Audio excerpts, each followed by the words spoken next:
Structure module 3 second problem ആണ് നമ്മൾ ഇന്ന് ഡിസ്കസ് ചെയ്യാൻ പോകുന്നത്. In a truss, a tract 3 meter long consists of two angles ISA 100 into 100 into 6 mm. Find the factored strength of the member if angles are connected both sides of 12 mm gusseted by 1 bolt 2 bolt welding. ഈ ക്വസ്റ്റ്യനിൽ പറഞ്ഞേക്കുന്നത് same നേരത്തെ പോലെ തന്നെയാണ്. Load carrying capacity of column calculate ചെയ്യണം. 3 കണ്ടീഷനിലാണ് നമ്മളിത് ചെയ്യേണ്ടത്. Bolt 1 bolt 2 bolt and welding. അപ്പോൾ ഇതിൽ 2 ആംഗിൾ സെക്ഷനാണ് എടുത്തിരിക്കുന്നത്, ഒരെണ്ണമല്ല 2 ആംഗിൾസാണ് എടുത്തേക്കുന്നത്. അതുപോലെ ഗസറ്റഡ് പ്ലേറ്റിൻ്റെ തിക്നെസ്സും തന്നിട്ടുണ്ട്. അപ്പോൾ ഫസ്റ്റ് ഇങ്ങനത്തെ ഒരു ക്വസ്റ്റ്യൻ വരുമ്പോൾ നമ്മൾ ആദ്യം എപ്പോഴും ചെയ്യുന്ന പോലെ തന്നെ ഗിവൺ ഡേറ്റാസ് എഴുതാം. അപ്പോൾ ഗിവൺ ഡേറ്റാസ് എന്ന് പറയുമ്പോൾ നോർമലി ഉള്ള പോലെ തന്നെ നമുക്കറിയാം, അതുപോലെ ഏത് സെക്ഷനാണ് തന്നേക്കുന്നതെന്ന് നമുക്കറിയാം. അപ്പോൾ അറിയാവുന്ന കാര്യങ്ങൾ അതുപോലെ എഴുതുക. ഗസറ്റഡ് പ്ലേറ്റിൻ്റെ തിക്നെസ്സും അറിയാം. ഓക്കെ, അപ്പോൾ നമ്മൾ ഫസ്റ്റ് കഴിഞ്ഞു, എന്താണ് ഗിവൺ ഡേറ്റാസ് എഴുതി കഴിഞ്ഞു. അടുത്ത സ്റ്റെപ്പ് എന്ന് പറയുന്നത് സ്റ്റെപ്പ് 1 കറക്റ്റ് സ്റ്റെപ്പിലോട്ട് നമ്മൾ കയറിയിരിക്കുകയാണ്. എഫക്റ്റീവ് സെക്ഷണൽ ഏരിയ കാൽക്കുലേറ്റ് ചെയ്യണം. എപ്പോഴും ആലോചിക്കേണ്ട കാര്യം, നമുക്ക് സ്റ്റീൽ ടേബിളിൽ നിന്ന് കിട്ടുന്നത് സിംഗിൾ ആംഗിളിൻ്റെ മാത്രമാണ് കിട്ടുന്നത്, പക്ഷെ നമുക്ക് ഡബിൾ ആംഗിളിൻ്റെയാണ് ആവശ്യം. അപ്പോൾ എപ്പോഴും ഓർത്തിരിക്കേണ്ട കാര്യം, ആ കിട്ടുന്ന സിംഗിൾ ആംഗിളിനെ ഡബിൾ ആംഗിളിലോട്ടാക്കാം. അപ്പോൾ ഈ ഒരു ISA 100 into 100 into 6 mm എന്നുള്ളൊരു സെക്ഷൻ വെച്ചിട്ട് എനിക്കിവിടെ A കിട്ടും. അത് സിംഗിൾ ആംഗിളാണ് കിട്ടുന്നത്. എനിക്ക് കിട്ടുന്ന A 1167 ആണ്. 1167 ആണ്. ഡബിൾ ആംഗിൾ ആകുമ്പോഴത്തേക്കും ഇൻറ്റു 2 ചെയ്യുമ്പം 2334 mm സ്ക്വയർ എന്ന് കിട്ടും. ഇനി അതിലുള്ള പ്രോപ്പർട്ടീസ് കൂടെ എഴുതുക. അടുത്ത സ്റ്റെപ്പ് എന്ന് പറയുന്നത് രണ്ടാമത്തെ സ്റ്റെപ്പാണ് ബക്ലിംഗ് ക്ലാസ് ഫൈൻഡ് ഔട്ട് ചെയ്യുക എന്നുള്ളത്. അപ്പോൾ ബക്ലിംഗ് ക്ലാസ് ഫൈൻഡ് ഔട്ട് ചെയ്യുന്ന സ്റ്റെപ്പ് എന്ന് പറയുമ്പോൾ നമ്മൾ ഇതിൽ വേറെ സ്റ്റെപ്പോ കാര്യങ്ങളോ ഒന്നുമില്ല, കാരണം ആംഗിൾ സെക്ഷനാണ്. ആംഗിൾ സെക്ഷന് ഡയറക്റ്റ് ആയിട്ട് നമുക്ക് എടുക്കാൻ പറ്റും. ബക്ലിംഗ് ക്ലാസ് C ആണ് വരുന്നത്. ബക്ലിംഗ് ക്ലാസ് C ആണ്. ആംഗിൾ സെക്ഷൻ ആയതുകൊണ്ട് തന്നെ ബക്ലിംഗ് ക്ലാസ് C ആണ് വരുന്നത്.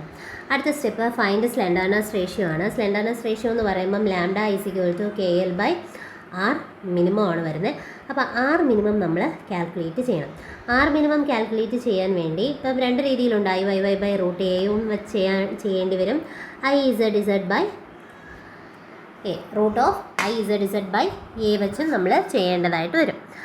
ഇനി ഇതിൽ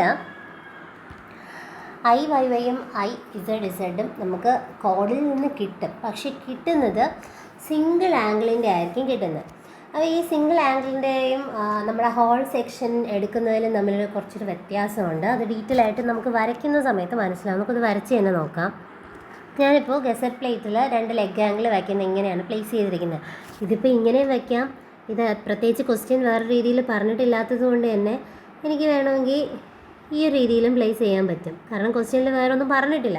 അപ്പോൾ 2 രീതിയിൽ ഏത് രീതിയിൽ വേണമെങ്കിലും എനിക്ക് വരയ്ക്കാൻ പറ്റും. അപ്പോൾ ഇതിലിനി എന്താണ് വ്യത്യാസമെന്ന് ചോദിച്ചാൽ IZS IYY ഒക്കെ നമ്മുടെ സിംഗിൾ ആംഗിളിൻ്റെയും ഹോൾ സെക്ഷൻ എടുക്കുമ്പോഴുള്ള വ്യത്യാസം എന്താണെന്ന് ചോദിച്ചാൽ, ഫസ്റ്റ് ഞാനിപ്പോൾ ഹോൾ സെക്ഷൻ്റെ YY ആക്സിസ് ആണ് ഇപ്പോൾ കട്ട് ചെയ്യുന്നത്. അപ്പോൾ ഹോൾ സെക്ഷൻ്റെ YY ആക്സിസ് എന്ന് പറയുമ്പോൾ ഇതാണ് വരുന്നത്. അതുപോലെ അതിൻ്റെ ZZ ആക്സിസ് എന്ന് പറയുമ്പോഴത്തേക്കും ഈ ഒരു ഫോമിലായിരിക്കും വരുന്നത്. ഇതാണ് അതിൻ്റെ ZZ ആക്സിസ്.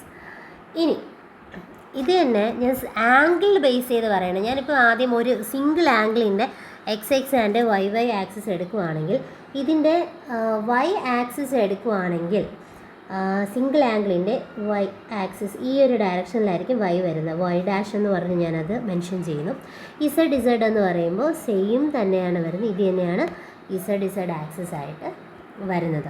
അപ്പോൾ ചുരുക്കി പറഞ്ഞാൽ നമ്മൾ എടുക്കുന്ന സമയത്ത്, കോഡ് ബുക്കിൽ എടുക്കുന്ന സമയത്ത് ZZ നമുക്ക് കോഡ് ബുക്കിൽ ഉള്ളത് യൂസ് ചെയ്ത് ഡബിളാക്കി ചെയ്താൽ മതി.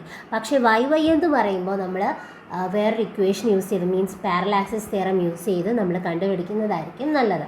അല്ലാതെ ഡയറക്റ്റ് നമുക്കതിൽ നിന്നെടുത്ത് ചെയ്യാൻ പറ്റത്തില്ല, കാരണം ഈ ഒരു വ്യത്യാസം കിടപ്പുണ്ട്. ഈ ഒരു ഡിഫറൻസ്, 2 വൈക്കിടയിലുള്ള ഡിഫറൻസ് എന്ന് പറയുന്നത് നമുക്ക് സെൻട്രോയിഡൽ ഡിസ്റ്റൻസ് ആയിട്ട് എടുക്കാൻ പറ്റും. ഇത് സെൻട്രോയിഡൽ ഡിസ്റ്റൻസ് ആണ്. ഈ സെൻട്രോയിഡൽ ഡിസ്റ്റൻസിൻ്റെ വാല്യൂ കോഡ് ബുക്കിൽ നിന്ന് നമുക്ക് കിട്ടും. കാരണം ഇതെല്ലാം തന്നെ പ്രോപ്പർട്ടീസ് എഴുതുന്ന സമയത്ത് ICYYയും അതുപോലെ തിക്നെസ് IZZ IYY ഒക്കെ നമുക്ക് കിട്ടുന്നതാണ്.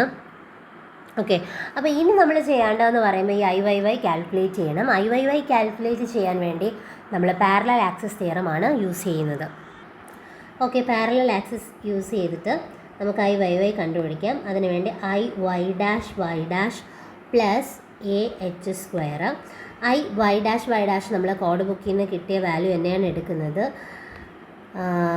അതുപോലെ ഏരിയ നമുക്കറിയാം, സിംഗിൾ ആംഗിളാണ് നമ്മളിപ്പോൾ ഏരിയ എടുക്കേണ്ടത്. എ എച്ച് സ്ക്വയറിൽ എച്ച് എന്ന് പറയുന്നത് സി വൈ വൈ എന്ന് വെച്ചാൽ centroidal distance plus half of the thickness of gazetted plate ആണ് വരുന്നത്, T/2 ദി ഹോൾ സ്ക്വയർ. ഇത് ചെയ്യുന്ന സമയത്ത് 11.3 × 10⁴ plus 1167 into C Y Y നമുക്ക് അവിടെ നിന്ന് കിട്ടിയിട്ടുണ്ട് value plus 12/2 the whole square. അടുത്ത് അപ്പോൾ ഐ വൈ വൈയുടെ വാല്യൂ എന്ന് പറയുന്നത് 2360,861.43 mm⁴ എന്ന് കിട്ടും. ഇനി ഫോർ ഡബിൾ, ഇത് സിംഗിൾ ആംഗിളാണ് കിട്ടിയത്, നമുക്ക് ഡബിൾ ആംഗിളാണ് കിട്ടേണ്ടത്. ഡബിൾ ആംഗിൾ കിട്ടുന്ന സമയത്ത് ഈ കിട്ടിയ ആൻസറിനെ തന്നെ നമ്മൾ ഇൻറ്റു 2 ചെയ്താൽ മതിയാവും, നമുക്ക് കറക്റ്റായിട്ടുള്ള ആൻസർ നമുക്ക് കിട്ടും. ഓക്കെ, അപ്പോൾ ഇതാണ് ഐ വൈ വൈ നമുക്ക് കിട്ടി. ഇനി നമ്മൾ നോക്കേണ്ടത് എന്താണ്, ആർ വൈ വൈ കാൽക്കുലേറ്റ് ചെയ്യണം.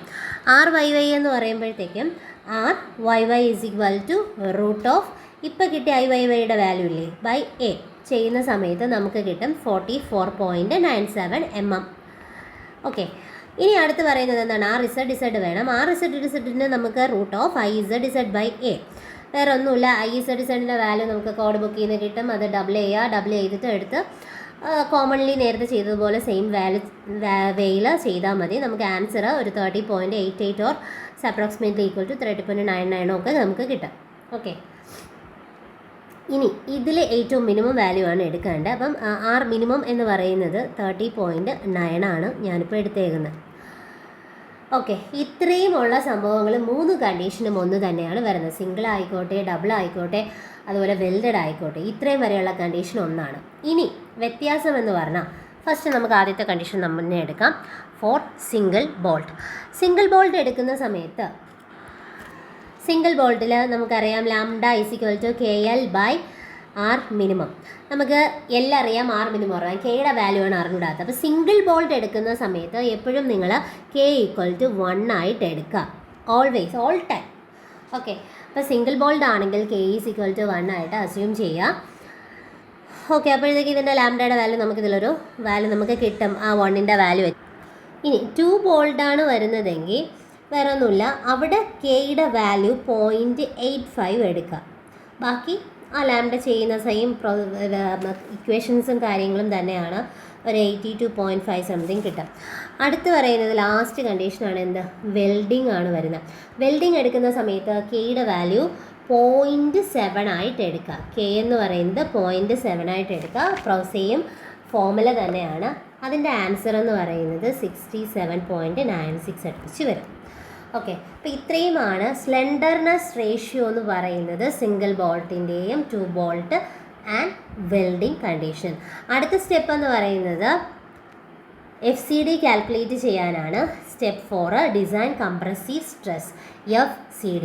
ഓരോ ബോൾട്ടിൻ്റെ വെച്ച് നമ്മൾ കാൽക്കുലേറ്റ് ചെയ്യണം. അപ്പോൾ ഫസ്റ്റ് സിംഗിൾ ബോൾട്ട് നോക്കാം. സിംഗിൾ ബോൾട്ടിൽ ലാംഡയുടെ വാല്യൂ നമ്മൾ 97 ആണ് കിട്ടിയത്. ഇനി ടേബിൾ 9C ആണ് എടുക്കുന്നത്, കാരണം ആംഗിൾ സെക്ഷൻ വെച്ച് ആയതുകൊണ്ട് തന്നെ നമ്മുടെ ബക്ലിംഗ് ഗ്ലാസ് C എന്ന് പറഞ്ഞു, അതാണ് 9C എടുക്കാൻ കാരണം. അതിൽ ഇൻ്റർപൊലേറ്റ് ചെയ്യണം.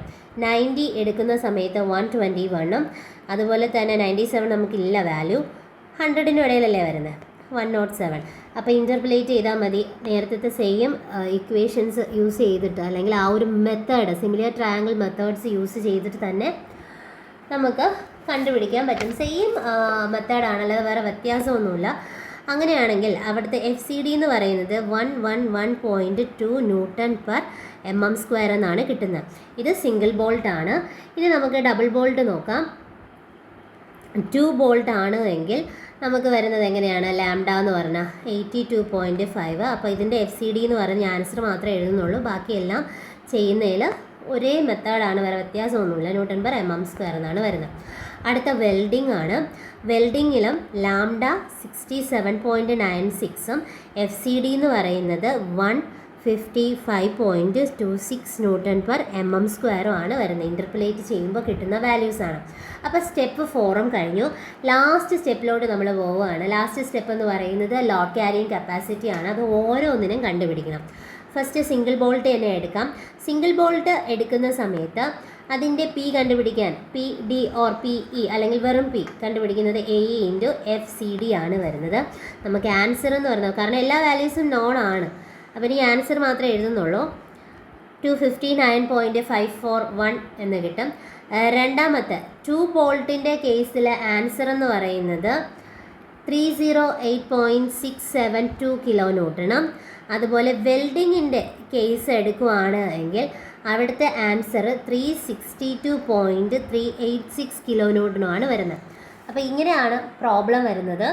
അപ്പോൾ ഈ സിമ്പിളായിട്ടുള്ള പ്രോബ്ലമാണ്. സെൻറ്റർനെസ് റേഷ്യോയിൽ മാത്രമാണ് വ്യത്യാസം വരുന്നത്. പിന്നെ സിംഗിൾ ആംഗിളാണ് തന്നേക്കുന്നതെങ്കിൽ ഇത്ര പാടില്ല. നമുക്ക് IY ഒക്കെ ഡയറക്റ്റായിട്ട് കൊടുക്കാം. ഇത് ഡബിൾ ആംഗിൾ ആയതുകൊണ്ടാണ് നമ്മൾ പാരലാക്സിസ് തിയറം യൂസ് ചെയ്ത് ചെയ്യേണ്ടി വന്നത്. അപ്പം ഇത് നന്നായിട്ടൊന്ന് ചെയ്യാൻ ശ്രമിക്കുക.